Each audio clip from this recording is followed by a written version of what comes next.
Good evening, subscribers.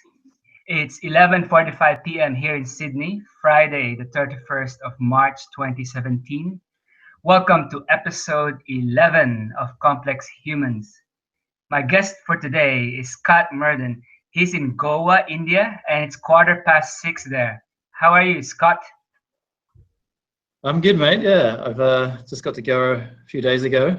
Been doing a bit of traveling with my girlfriend and her kids up in the north. We went up to spent a few days in Vrindaban, which is apparently the birthplace of Krishna, Oh, and they have about 5,000 temples there.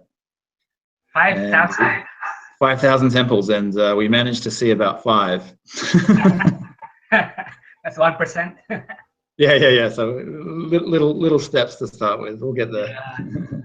How is that? How are the temples there? I haven't been yet, so I'm quite curious. What's the deal? It's interesting. Every temple is kind of different. I mean, most of them are temples to Krishna. There's a few to Hanuman and a few other sort of Indian gods, but they're all very different. I mean, some are quite small and hidden away, and then others are quite large and opulent, and and there's just, I mean, there's thousands of devotees that go there. So you're just surrounded by Krishna devotees, basically. Yeah. And so as with everything in India, it's a bit chaotic. But I heard that. Yeah. Everyone keeps saying that. But it's like in that sort of context of being in temples, you get to sort of see this amazing devotion they have to the gods and to their spirituality, and that's really beautiful to see. It's still very much alive in India. Oh, totally. Yeah, totally. And, for those our viewers who don't know, like who is Krishna? Like if for those watching who has no background in. So Krishna was I think he was born about 3,000 years ago. You know, having spent some time there, I didn't get to really dig into the story of Krishna, but one thing I do remember, though, before I went there, was how Krishna's story is actually very simple. It's very similar to the story of Christ, actually. Cool. In terms of like, he was, apparently Krishna was born of a virgin. There was these three wise men that came to see him when he was born. Interesting. The way he died apparently was very similar as well. So and his message is very similar to Christ as well. So even the word like Krishna and Christ, it's yeah, exactly. Yeah, totally. So there's a lot of similarities there apparently. But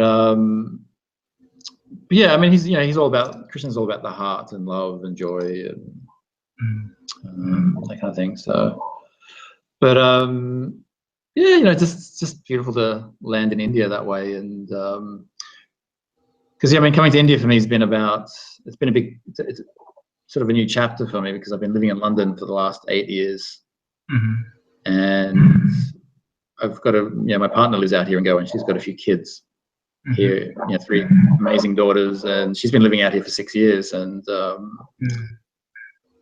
we met about 2 years ago, actually, when I was out here 2 years ago doing some work with the Huniquin Kashinawa tribe doing ayahuasca ceremonies, and that's how we met.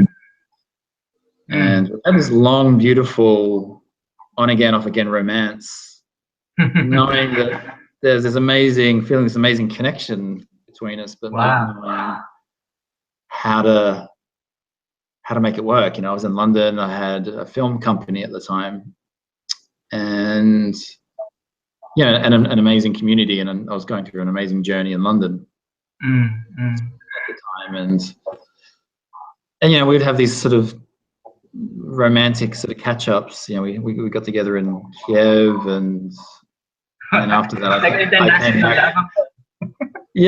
So we had like a beautiful little romance there, and then I came back to Goa again it was April again last year. got to see her again, and throughout this whole time, and then I came back in October. But it was at the end of the trip last year in April that I really decided I was going to try and make it work and come out here. And I could kind of, it's this thing as well. It's like sometimes it's about timing. Yeah. You want something, but you're not quite ready to make the transition, and certain things have to be in place for that to happen. And when I first met her and I was making films, there was no way that was going to happen. But I actually, after about 9 months, I actually quit film, and I quit my film career and went full time with the sort of meditation life coaching that I do. And then that's when I had this window into the future where I could actually do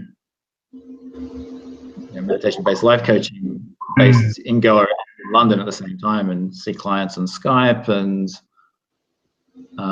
split my time basically between the two places. And that felt really great when I had that sort of vision. And but then again, it took another sort of year for me to really put everything in place with my practice to actually then come out here. So, and then I had a few other commitments that kind of got in the way of me coming out sooner. So I had to sort of fulfill those before I could really come out here. So yeah, so I remember you talking about that when we met in London recently, and I guess most people will be curious to know how, many people just talk about, oh, I'd like to do this, I'd like to do that, but it remains in the realm of talk, right? Yeah. But you actually made the jump. Could you just tell us how you made that leap? Like when you were doing films, that would have been so important to you at that time, yet you left it. Yeah. Can you tell us how the process you went through to do that? Yeah, I mean, it's very similar to what I coach on, which is about living your life from a place of and what I define authentic desire is it's like the feeling that you want to live, to experience in your life. So for me in the beginning, when I started working this way, that was wanting to feel electric in my life. I wanted this feeling of electricity in my body and in my life. Just wanted to be switched on, And another feeling that I really connected to was wanting to feel magical. Because I love adventure, I love creativity. There's all these things. I love meeting people. There's all these things that make me feel magical. And another thing I really wanted to feel was a little bit dangerous, because I felt like my life had been very safe up to that point. Right. And I'd found myself in situations that were, really expanding emotions and experience, but I wasn't very active in getting into those places. They just kind of spontaneously happened. But I wanted to be a bit more active in doing that, taking a few more risks, and this thing is just living a little bit more dangerously and actively, right? Yeah, and like dangerous by choice or something. Yeah, exactly. Yeah, because it's like when fear comes up, to me, that's a sign that there's room there to expand your experience. And awesome. And then the last thing I wanted to experience was feeling liberated. Right. Because there's all these things in life that kind of constrain us and box us in, and I just wanted to break out of that. And so those four feelings kind of became my sort of map of how I made decisions in life. Like, it sort of gave me the direction. If I could feel those qualities in my life, then those experiences were things that I wanted to embrace.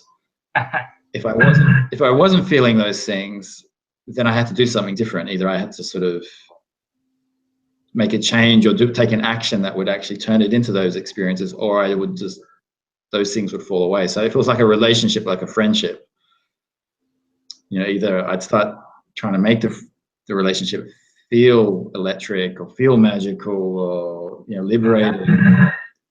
And if it didn't, then I knew it was something to let go. It was kind of like a dead relationship to me. That's awesome. It's actually good because it's real, right? And it's not heady, right? It's not like Yeah, you weigh this and you weigh that. exactly. Like it's feeling based, and it's easy to remember as well, right? Exactly. Yeah. I mean, it's a visceral thing. Mm, I mean, the hard thing about it is practicing to get out of the mind and become present, which is yeah. the first part of in the technique that I teach. It's about getting out of your head, basically, and Mm, switching from being in your mind to being, to feel more, to feel your experience, not to think about your experience. yeah. And so, with my film career, I realized I wasn't feeling any of those things Mm, mm, in my trying to put films together and the creative process, and it had started out as this wonderful kind of adventure, and I had a little bit of success with it and been involved in some really cool projects, but it wasn't really giving me what I wanted. And it's like what Orson Welles sort of said: 95% of your time is chasing the money to make a film, yeah, yeah. and 5% of your time is making the film. And then 5% of that, that 5% when you get to make the film, 95% of that is actually trying to compromise your vision so everyone's happy, and it's not getting what you actually want. So, It's so funny, like from the outside, people say, "Wow, they're filmmakers." It's just I had the same experience when I was working as a lawyer. From the yeah, outside, people want to be, "Wow, you're a lawyer. It must be so cool." But in the inside, I was like, I don't know why I'm not happy. It's kind of strange. It's yeah, it's it's a difference between really feeling what's inside us and what's the yes, societal thing. Like yeah, yeah, exactly, yeah, totally. So that's the thing. I just, I realized it wasn't giving me that, hmm and and actually, it was really similar to when I was in a really amazing relationship in a marriage, and it was a fantastic relationship, but the same thing kind of happened. I realized it wasn't what I actually wanted, even though it was amazing. And my film career was great, but I knew it wasn't going to give me going forward. It wasn't going to give me what I wanted. And either I could have kept trying to sort of make it sort of work on an authentic desire level, or I could just pull the trigger and just make it, make the change and go a wow, different direction. And that can be difficult because people have reactions. I was in a film company. I was involved in a lot of really cool projects. I let some people down, and yeah, it can be really hard emotional territory to negotiate, to navigate, yeah, and and that takes, you need technique. There are techniques that you can use to sort of negotiate your emotions and navigate your emotions. Sorry, but and I was able to do that, so that was fine. And this is the thing, like weighing it up was like, either I try and do this in a way that makes everyone happy, or I just do it my way, and it's going to be maybe painful in the short term, but it's going to allow changes to happen a lot more quickly. And yeah, if I do it the long way, I'm wasting everyone's time because I'm not being authentic, and I'm not voicing what I really feel. yeah. Your heart's yeah, man, Yeah. yeah. So So yeah, yeah. yeah, so that's how that's how I did it. And Awesome.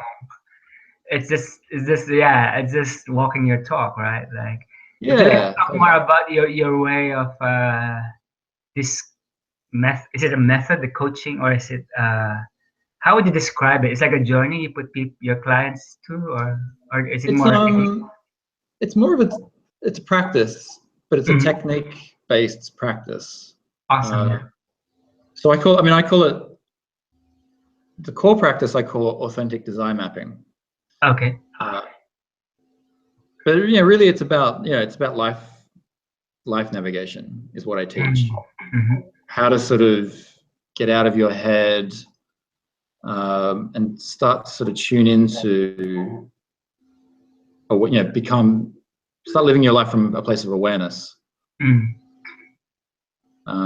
then through that, you can start to navigate your inner experience. So what's coming up on an emotional sort of level. Awesome. And then then you can start to sort of, when you can navigate into that, you can start to transform it, and whether that's sort of healing or whether that's actually getting in touch with what you want. You can start to transform these things so you are getting what you want, because ultimately it all comes down to what you want to experience in life. And what I found with a big part of my spiritual journey was about and healing techniques, but somehow in all of that I'd get lost in terms of what I actually wanted.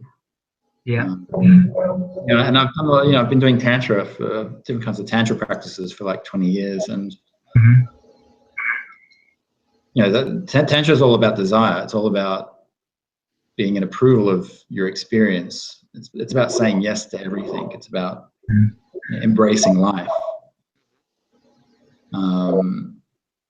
And I really love that, because we're in a human body. We're not, at least in the beginning, we have to sort of embrace our experience and then hopefully transcend into something bigger. But people sort of get into a spiritual life and they're trying to reject their human experience. It can be a trap. That happened to me until I found practices that brought me back to exactly. So it's just it's about being sort of embodied and and connected to your experience. And so to me, it's liberation is about when you can sort of navigate life. And to navigate life, you need to have vision. You need to be able to see it. You need to have awareness. Then you can start to transform it. And so anything that life throws you, you're able to actually meet it and embrace it and transform it into what you want it to be. And that's me, liberation. Liberation doesn't mean it's going to be amazingly perfect all the time. It just means you have the tools and the ability to navigate everything and make it life what you want it to be. Awesome. It's to be conscious even you're in the mess of things. It's not exactly. And then conscious in the mess, but then seeing conscious in the mess of life, but then seeing the beauty in the mess as well. So that's what awesome. Exactly. Exactly. So. Okay, we're about to hit our time now. If people want to get in touch with you to have questions or want to be your clients, how can they do that? They can just visit my website. Let me see if I can pull it up. It's what's your website? It's sambadi.com. Let me spell that for you. SAMBAHDI.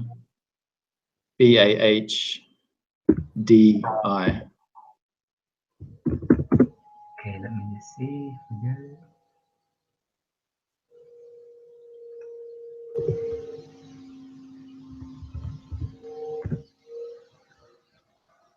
Life navigation for modern professionals. Let me share. Yeah.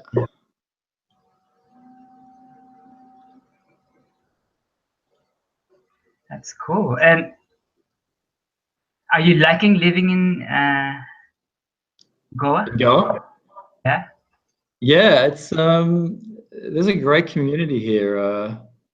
That's the site. Yeah, it looks amazing. And so basically they can just join the top right corner. They can join the private Facebook group.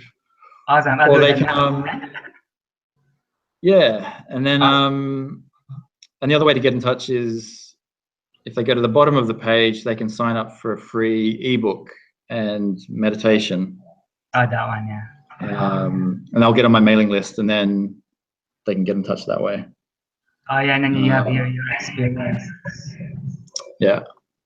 But give us a brief some outtakes from your experience in the Amazon. How long were you there for, and how was it? Oh yeah, so basically, it was really interesting because I broke up with my ex, Mm-hmm. and within 2 months I was in the Amazon I was 4 days boat ride from the nearest town, Wow.